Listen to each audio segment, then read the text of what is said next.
এইটার কথা কি কব ভাই? হ্যাঁ বন্ধুরা, এটার কথা কি বলবো নাকি? এইটা হচ্ছে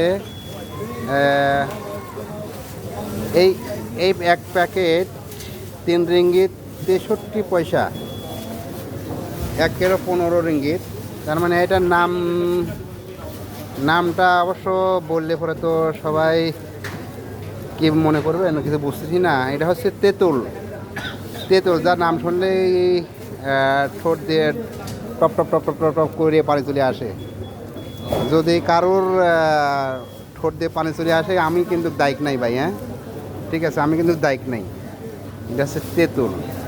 মিষ্টি আলু, মিষ্টি আলু একটা 1 কেজির 1 কেজির পারে আছে।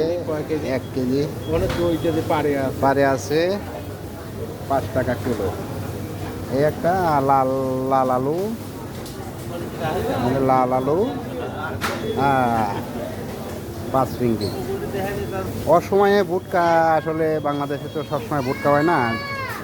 এখানে একটা 1 পিস 1 রিঙ্গিত 50 সেন্ট 1 পিস। যে অসময়ে ভুট্টা এদেশে 12 মাস পাওয়া যায় ভুট্টা।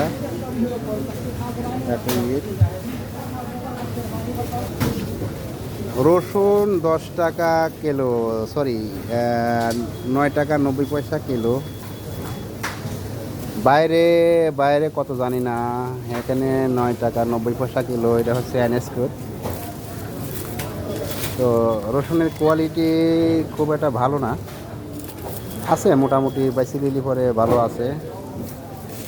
10 টাকা করে। বাইরে কত হচ্ছে সাদা আলু 3 টাকা 20 পয়সা কিলো। সাদা আলু, এটা হচ্ছে নতুন আলু, নতুন আলু উঠেছে। এটা নতুন আলু। শুকনা মরিচ 15 টাকা করে। আর এতে খুশনি মরিচ কয়, আমরা বাংলাদেশ খুশনা মরিচ কই। এটা দেখার মরিচের মতো। এটা 16 টাকা করে কিলো।